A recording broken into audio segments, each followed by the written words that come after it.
हाँ जी। तो कैसे हैं आप सब। आज हम पढ़ेंगे मिनरल्स एंड रॉक्स, जियोमॉर्फोलॉजी का second lecture, minerals and rocks. तो इससे पहले हमने इंटीरियर ऑफ द अर्थ पढ़ा। जिसने भी वो वीडियो नहीं देखी है प्लीज़ वो जाके देखें। तो मिनरल्स एंड रॉक्स बहुत देर नहीं लगाएंगे, सीधा हम मिनरल्स की इंट्रोडक्शन लेंगे, फिर रॉक्स को पढ़ेंगे, रॉक्स कितनी तरह के होते हैं और रॉक साइकिल क्या होता है, रॉक साइकिल क्या होता है ये भी देखेंगे। ठीक, तो चलिए स्लाइड पे चलते हैं डायरेक्ट। देखो हम आए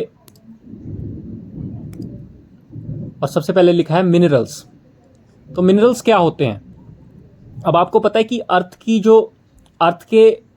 जो कॉम्पोजिशन है, हमने पीरियोडिक टेबल पढ़ा हुआ है। पीरियोडिक टेबल में जो भी वो एलिमेंट्स है ना, वो उन्हीं एलिमेंट्स से मिलके हमारी अर्थ बनी है। ठीक है, जिसमें हाइड्रोजन, हीलियम, लिथियम वो याद करते थे ना हम, तो उन्हीं एलिमेंट्स से मिलके हमारी अर्थ बनी हुई है। लेकिन कोई भी एलिमेंट एक्सक्लूसिवली बहुत रेयर मिलता है। इसका मतलब क्या है, इसका मतलब क्या है कि एक्सक्लूसिवली बहुत रेयर मिलता है,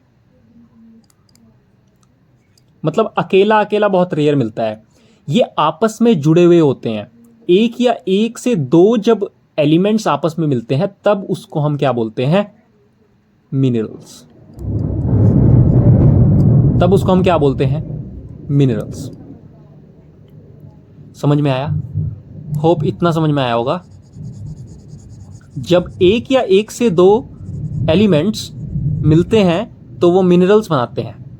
अब ध्यान दो, नेचुरली अकर करते हैं, ये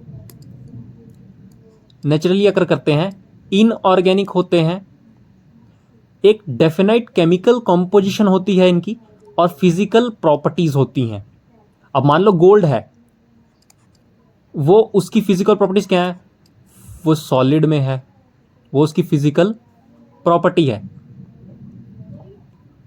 क्या है, उसकी फिजिकल प्रॉपर्टी है, एक एटॉमिक स्ट्रक्चर होता है इनका। ठीक है, इनऑर्गेनिक मतलब इसके अंदर कोई भी ऑर्गेनिक सब्सटेंस नहीं होते हैं और ये अर्थ की क्रस्ट में पाए जाते हैं। अर्थ की क्रस्ट के ऊपर सॉलिड फॉर्म में पाए जाते हैं और अर्थ के इंटीरियर में लिक्विड फॉर्म में या मॉल्टन फॉर्म में पाए जाते हैं। ठीक है, इतना समझ में आया? चलो, अब उनकी कुछ टाइप्स हैं, या तो वो मेटेलिक होंगे या नॉन मेटेलिक होंगे या एनर्जी मिनरल्स होंगे। अब इनमें फ़र्क बताने की मुझे शायद ज़रूरत ना हो कि मेटेलिक वो जिनमें आयरन की प्रॉपर्टीज़ ज़्यादा होती हैं, नॉन मेटेलिक जिसमें आयरन की प्रॉपर्टीज़ नहीं होती। एनर्जी में कोल, पेट्रोलियम वगैरह आ जाता है, ये आपको पता है। अब जो अर्थ की क्रस्ट है वो बेसिक 8 एलिमेंट्स से मिलकर बनी है, ऑक्सीजन और सिलिकॉन जिसमें मेजर हैं। उसके बाद aluminium, iron, calcium, sodium, potassium और मैग्नीशियम, इन 8 एलिमेंट्स से मिलकर बनी है। लेकिन मैंने क्या बोला, ये एक्सक्लूसिवली बहुत रेयर मिलते हैं, एक्सक्लूसिवली बहुत रेयर मिलते हैं। तो इनके कुछ ग्रुप्स होते हैं, उन ग्रुप्स को हम पढ़ते हैं। चलो ठीक, इसका स्क्रीनशॉट लेना है, इसका आप स्क्रीनशॉट ले सकते हैं। ठीक, पहले ग्रुप्स की तरफ चलते हैं।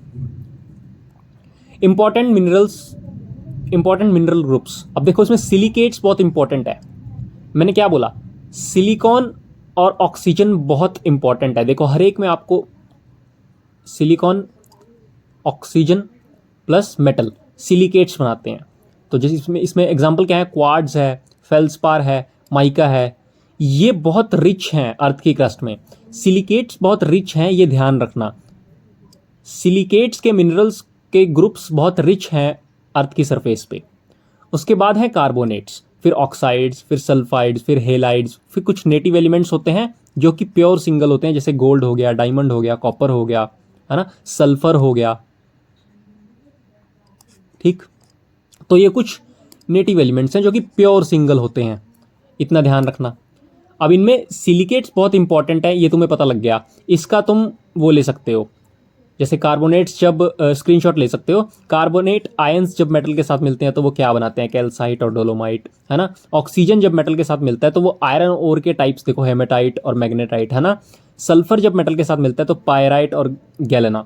अब पायराइट को हम फूल्स गोल्ड भी बोलते हैं, फूल्स गोल्ड, क्योंकि इसकी अपीयरेंस गोल्ड जैसी ही होती है, ठीक है। हेलाइड्स में सॉल्ट आता है, halogen plus metal, halide, fluorite, ठीक। बाकी नेटिव एलिमेंट्स मैंने आपको बता ही दिए, ठीक है। होप इतना समझ में आया होगा। अब let's move on to rocks. अब रॉक्स क्या होते हैं? जब एक या एक से ज्यादा, जब बहुत सारे मिनरल्स आपस में मिलते हैं ना, जब बहुत सारे मिनरल्स आपस में मिलते हैं तो वो क्या होते हैं, तो वो होते हैं रॉक्स। इनको हिंदी में शैलें बोलते हैं, ठीक है। क्या बोलते हैं? शैलें। इतना समझ में आया? एलिमेंट्स जब आपस में मिलते हैं तो वो मिनरल्स बनाते हैं, जब मिनरल्स आपस में मिलते हैं तो वो रॉक्स बनाते हैं। होप इतना समझ में आया होगा। अब रॉक्स भी हमारे पास तीन तरह के हैं, इग्नियस, सेडिमेंट्री और मेटामॉर्फिक, ठीक है। चलो इतना समझ में आ रहा है। अब इग्नियस रॉक्स को समझेंगे। अगर हमने इग्नियस रॉक समझ लिया तो ये दोनों इन्हीं के प्रोडक्ट्स हैं, सेडिमेंट्री और मेटामॉर्फिक। अगर इग्नियस है तो ही सेडिमेंट्री और मेटामॉर्फिक रॉक्स हैं। इग्नियस रॉक्स को हम प्राइमरी रॉक्स भी बोलते हैं और बाकी इनको हम सेकेंडरी रॉक्स बोलते हैं। अब ये क्यों है? चलो, अब इग्नियस रॉक्स, इसका हमें पहले रॉक साइकिल देखना पड़ेगा। अब इस रॉक साइकिल को समझने के लिए हम एक स्लाइड पे चलते हैं। लावा, देखो, अब रॉक साइकिल, लावा से इग्नियस रॉक्स बन रहे हैं, ठीक है। पहले तो इन दोनों वर्ड्स को ही समझ लेते हैं, ये लावा से कैसे इग्नियस रॉक्स बन रहे हैं। देखो, हमारे पास मान लो ये वोल्केनो है एक, अर्थ के अंदर क्या है, मैग्मा है, ये मान लो मैग्मा है, ठीक है। जब ये अर्थ के अंदर होगा मॉल्टन स्टेट में तब हम इसको मैग्मा बोलेंगे। जब ये अर्थ के बाहर आएगा उसी फॉर्म में तो हम इसको लावा बोलेंगे। और जब यही मैग्मा अंदर कूल डाउन हो जाएगा, अंदर कूल डाउन हो जाएगा तो हम इसको बोलेंगे इंट्रूसिव इग्नियस रॉक्स। क्या बोलेंगे? इंट्रूसिव, मतलब अंदर बनने वाले इग्नियस आग्नेय चट्टाने, ठीक है। इतना समझ में आया? जब वो मैग्मा अंदर ही ठंडा हो जाएगा तो उसे हम बोलेंगे इंट्रूसिव इग्नियस रॉक्स। जब बाहर आएगा तो हम उसे लावा बोलेंगे। जब ये लावा कूल डाउन हो जाएगा तो हम इसको क्या बोलेंगे? Extrusive igneous rocks. समझ में आया? एक और बात, ये जो मैग्मा है जब ये अंदर ही कूल डाउन हो जाएगा, इसके जो क्रिस्टल्स होंगे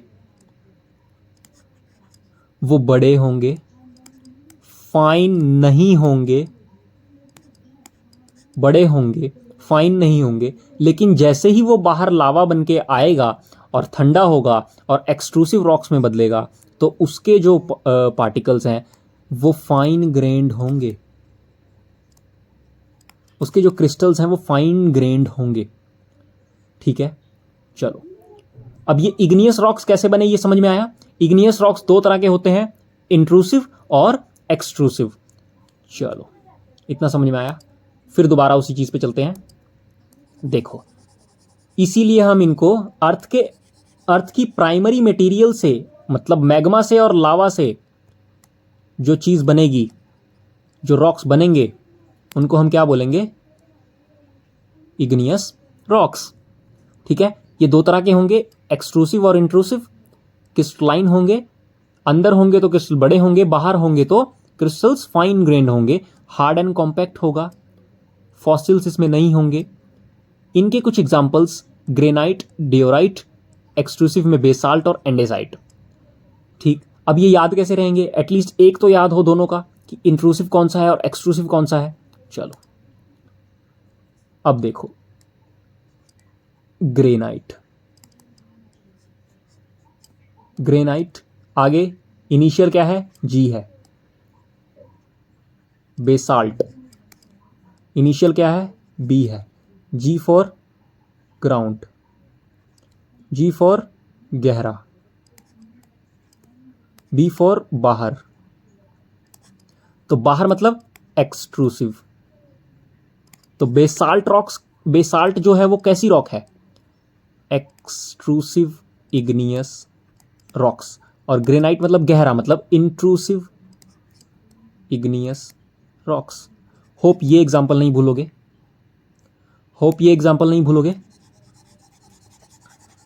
चलो नेक्स्ट पे चलते हैं। देखो, रॉक साइकिल में लावा से इग्नियस रॉक्स बने कौन कौन सी? दो तरह के, एक्सट्रूसिव और इंट्रूसिव। ठीक, लावा बाहर आने, जब मैग्मा बाहर आता है तब उसको हम लावा बोलेंगे, जब वो ठंडा होगा तो हम उसको एक्सट्रूसिव इग्नियस रॉक्स बोलेंगे। इतना समझ में आया? चलो अब एक प्रोसेस आएगी, उसको बोलेंगे हम वेदरिंग। इसको हम डिटेल में भी डिस्कस करेंगे, डिटेल में भी डिस्कस करेंगे, लेकिन अभी एक मोटे तौर पे समझ लो कि क्या होती है। मान लो हमारे पास इग्नियस रॉक्स बने, इग्नियस रॉक्स, मान लो यहां पे अपने पास एक लावा है और वो ठंडा हो गया, कुछ ऐसे। ठीक, यहां पे कुछ उसकी रॉक्स पड़ी हैं, इग्नियस रॉक्स। अब हमारे पास क्या हुआ? सूरज है, उसकी डायरेक्ट रेडिएशन इसके ऊपर पड़ी, इंसोलेशन पड़ी, हीट पड़ी। अब क्या होगा? जब दिन में इसके ऊपर सूरज की इंसोलेशन पड़ेगी डायरेक्ट, तो ये रॉक्स एक्सपेंड कर जाएंगे। क्या कर जाएंगे? एक्सपेंड कर जाएंगे। और जब रात होगी तो ये कॉन्ट्रैक्ट कर जाएंगे। ये एक्सपेंशन और कॉन्ट्रैक्शन जब ग्रेजुअली चलता रहेगा, रोज चलेगा, काफी दिन तक चलेगा, तो इसके ऊपर की जो लेयर्स हैं रॉक्स की वो डिसइंटीग्रेट हो जाएंगी, टूट जाएंगी, वहीं पे बिखर जाएंगी। इसी प्रोसेस को हम बोलते हैं वेदरिंग। कौन सी वेदरिंग? Mechanical weathering. ठीक है, तो यहां आओ दोबारा। वेदरिंग का प्रोसेस हुआ, उसकी सेडिमेंट्स टूटी, वो जो टूटी जो चीजें उनको हम क्या बोलेंगे? सेडिमेंट्स बोलेंगे। उनको हम क्या बोलेंगे? सेडिमेंट्स बोलेंगे। ये जो मटेरियल अपने पास टूटा है इसको हम सेडिमेंट्स बोलेंगे। किसकी सेडिमेंट्स? इग्नियस रॉक्स की सेडिमेंट्स। किसकी सेडिमेंट्स? इग्नियस रॉक्स की सेडिमेंट्स। इग्नियस रॉक्स पे ही तो वेदरिंग हुई है, और उसी वेदरिंग से जो मटेरियल निकला उसी को हम सेडिमेंट्स बोल रहे हैं। और जब हवा और पानी और ग्लेशियल एक्शन क्या करेगा? अपनी जो ये एजेंट्स हैं ये ट्रांसपोर्टेशन करेंगे इस मटेरियल की, ट्रांसपोर्टेशन करेंगे इस मटेरियल की, कहीं पे तो ले जाके रखेंगे। अब ये मान लो ये जो मैग्मा है इसके ऊपर हवा चलेगी तो इसका जो सेडिमेंट्स है छोटा छोटा, ये कहीं जाके डिपॉजिट होगा या ट्रांसपोर्टेशन होगी, वहीं पे डिपॉजिट हो जाएगा। मान लो यहाँ डिपॉजिट हो गया, ठीक है, मान लो यहाँ डिपॉजिट हो गया। ठीक, सेडिमेंट्स यहाँ डिपॉजिट हो गए, थोड़े दिनों में यहाँ और वेदरिंग होगी और इरोजन होगा, और ये जो एजेंट्स हैं यहाँ पे और सेडिमेंट्स लाएंगे। तब तक यहाँ पे फूल पत्तियाँ वगैरह सब इस पर इकट्ठी हो चुकी, धूल मिट्टी कीड़े, है ना। इसके ऊपर एक और सेडिमेंट्स की लेयर आ जाएगी, एक और सेडिमेंट्स की लेयर आ गई, एक और सेडिमेंट्स। अब इनका क्या होगा? अब यहाँ पे एक प्रोसेस होगा जिसको कहते हैं लिथिफिकेशन, कॉम्पैक्शन या फिर कॉम्पैक्शन या फिर सीमेंटेशन, तो क्या होगा, वो रॉक्स कहलाएंगी सेडिमेंट्री रॉक्स। क्या कहलाएंगी, सेडिमेंट्री रॉक्स। ठीक है, सेडिमेंट्री रॉक्स कहलाएंगी। जी, तो इतना समझ में आया कि लिथिफिकेशन होगा। ठीक है, तो सेडिमेंट्री रॉक्स बनेंगे। अब आगे चलते हैं। अब हमारी रॉक साइकिल देखी हमने। पहले एक बार सेडिमेंट्री रॉक्स को देख लेते हैं कि क्या लिखा हुआ है। देखो, लेयर्ड होगा, लेयर्ड बनेंगे, फॉसिल्स कंटेन करेंगे, फॉसिल्स कंटेन करेंगे, और सॉफ्टर देन इग्नियस रॉक्स होंगे। ठीक है, सॉफ्टर देन इग्नियस रॉक्स होंगे। इतना समझ में आया। Breccia, sandstone, limestone, gypsum, rock salt, coal और चॉक, ये सब जो है, ये सारी चीज़ें, ये क्या है, सेडिमेंट्री रॉक्स की टाइप्स हैं। ठीक है, आगे चलते हैं अब मेटामॉर्फिक पे। अभी आप लोगों को ये पता लग गया होगा कि इग्नियस रॉक्स क्यों प्राइमरी रॉक्स हैं और ये दोनों क्यों सेकेंडरी रॉक्स हैं। ठीक है, क्योंकि अर्थ के प्राइमरी मटेरियल मैग्मा या लावा से बना ये जो पार्ट है इग्नियस रॉक्स का, ये प्राइमरी रॉक्स कहलाएगा और बाकी इसी के प्रोडक्ट्स हैं। ठीक है, अब आगे चलते हैं। मेटामॉर्फिक रॉक, इसको हिंदी में रूपांतरित चट्टानें भी बोलते हैं। रूपांतरित चट्टानें भी बोलते हैं। ठीक है, चलो पहले इसको देख लेते हैं। अब ये कैसे बनेगा। अब मैंने क्या बोला कि यहाँ सेडिमेंट्स इकट्ठा हुए, उसके ऊपर फॉसिल्स की एक लेयर आई, फिर सेडिमेंट्स इकट्ठा हुए, फिर फॉसिल्स की एक लेयर आई, फिर सेडिमेंट्स इकट्ठा हुए, बाद में ये सीमेंटिफिकेशन हुआ और ये क्या बन गए, सेडिमेंट्री रॉक्स। ठीक है, सेडिमेंट्री रॉक्स बन गए। और अब इनके ऊपर जब हीट और प्रेशर लगेगा, जब हीट और प्रेशर लगेगा तो ये और कॉम्पैक्ट हो जाएंगे और हार्ड हो जाएंगे। हालांकि जब तक ये सेडिमेंट्री थे तब तक हार्ड नहीं थे, लेकिन जब इन पे हीट और प्रेशर लगेगा ये कॉम्पैक्ट हो जाएंगे और हार्ड हो जाएंगे। और क्या हो जाएगा, इनकी क्या कहते हैं, इनका जो रूप है, इनका जो ये दिखने, जो जैसे ये सेडिमेंट्री दिख रहे थे, ये जो रूप अपना बदल लेंगे, तभी इनको रूपांतरित चट्टानें बोलते हैं। देखो इस साइकिल में देखो, हीट और प्रेशर लगा और ये मेटामॉर्फिक में चेंज हो गए। अब अगर आपको सेडिमेंट्री रॉक्स याद हैं थोड़ी बहुत, लाइमस्टोन, सैंडस्टोन, है ना, ये क्ले, कोल, चॉक, ये सारी चीज़ें याद हैं, तो मेटामॉर्फिक इन्हीं से बनते हैं। जैसे ग्रेनाइट है या इग्नियस याद है, तो ग्रेनाइट क्या है, इंट्रूसिव इग्नियस रॉक है, इससे नीस बनता है। शेल से स्लेट बनता है, लाइमस्टोन से मार्बल बनता है, कोल से ग्रेफाइट बनता है। ठीक है, ग्रेफाइट वही जो पेंसिल की लिड्स होती हैं। ठीक है, तो ये था अपना सारा रॉक्स मिनरल्स का सारा फंडा। अगर समझ में आया तो इसको नोट डाउन कर लो। मिलते हैं अगली वीडियो में। Thank you.